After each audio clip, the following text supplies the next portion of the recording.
I have a confession to make. Yesterday, I ran into someone I thought I'd never see again.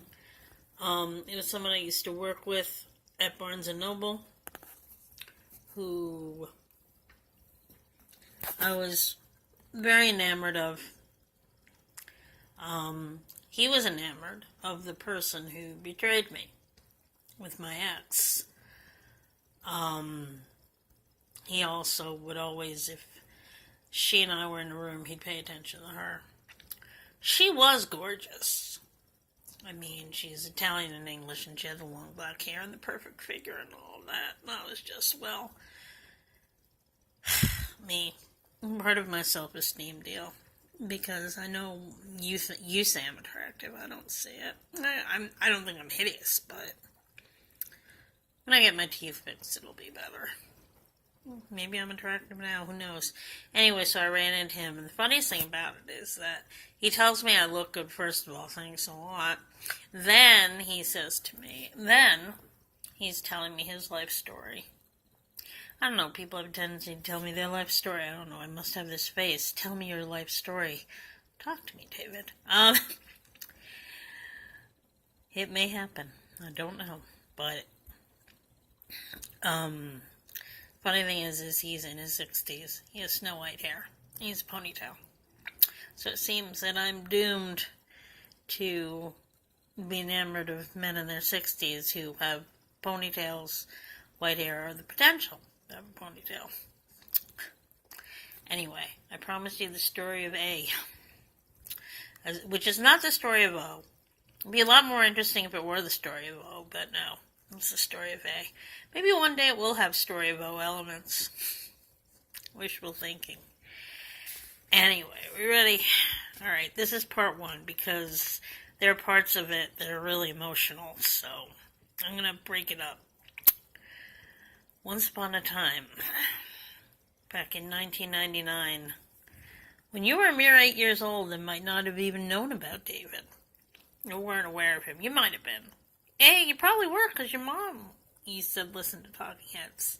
Anyway, I digress. Once upon a time in 1999, the ex and I broke up for the first time, permanently.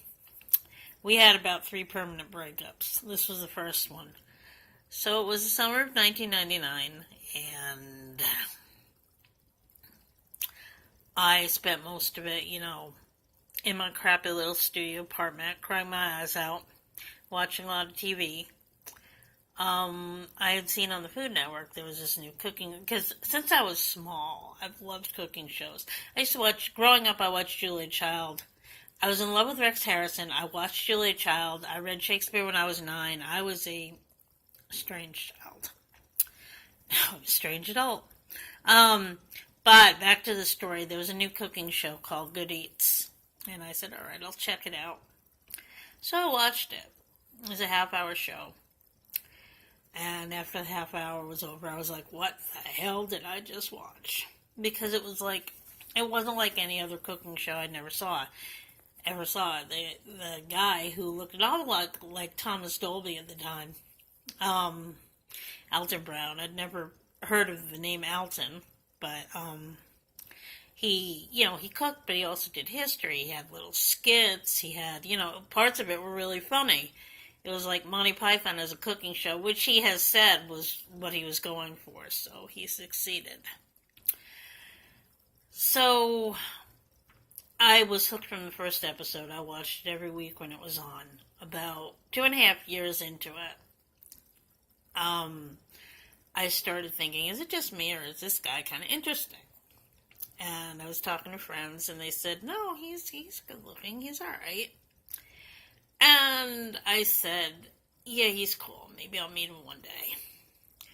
10 years later, I met him for the first time. And the first time I met him was one of the worst years of my life. I was down in the city. My mom was actually visiting my godmother, who was well at that time. This was before she got sick. And I had gone over to Queens with Mark to the apartment. We were sitting there talking. And the talk somehow turned to my uncle. This is the uncle that was the first guy who ever messed with me in a creepy way. And I was talking about something he'd done, and my mom was like, oh no, he didn't do that. He did this. And Mark said afterwards that when she said that, I went white. I went totally white. Because it was pretty bad. He did a lot of, my uncle did some crap to me. He was always putting his hands on me. And most of the time it wasn't creepy, but always felt creepy to me. He pinned me up against a closet door and motorboated me one day. He also slapped me on the ass. Until I told him at 19 to get his effing hands off me, and he never touched me again. But, yeah. Anyway, so my mom had told me some stuff, and I was really upset. And when we left my godmother's house, I'm like, you know what? I'm really feeling crappy. Let's just go home. And Mark was like, no. He's like, no, we came all the way down here. Let's go to the book signing. And we did. And that was the person that I met, Elton. And he was sweet, really, really nice. Talked to us for a little bit. And I felt a lot better when I went home.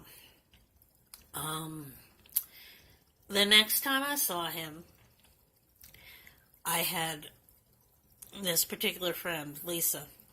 She actually came down from West Virginia to pick me up, and then we were going to see him in Philadelphia. The night that they came to pick me up, Mark's mother died, but I couldn't not go. And so we went, and again, he was very, very sweet. There's a really funny story about how he knocked over a box of, there's another book signing, and he was signing books, and with Sharpies, and he had a box of Sharpies in his hand. I was talking to him, something happened, and the box of Sharpies, he dropped the box of Sharpies, and I'm like, oh no, I'll get them. And I bent down, and as I'm picking them up, I realized that everybody there is quiet, looking at me, picking up the Sharpies, because I'm bent over in front of him, picking up Sharpies. And so I realize that everybody's looking at me. So I get up and I give them, I'm like, there you go. And we're talking. And that night, I went out we met like a mutual friend from one of the message boards that night. Lisa and I did, and we were out to dinner at a diner, and Mark was texting me, and he texted me something that was really disrespectful, and I'd had it, and I said, look, we're done. I can't do this anymore. And, of course, the relationship went on like for 2 more years after that, but I don't know. The next time, and so, there's more to this story, but I've been talking for almost 10 minutes, and you're probably bored to, well, maybe you're not bored to death, I shouldn't say that, but anyway, there will be more, I promise. I will talk to you tomorrow, in both ways. I'll talk to you in text, and then I'll talk to you here. My hair looks purple in this light. That'd be cool. I always wanted purple hair. Anyway, alright. Glad I have you to talk to. I continue to work on myself. Anyway, I hope you like the poem. Love you, miss you. Talk to you later. Hope you had a good night. And I'll talk to you tomorrow. Bye.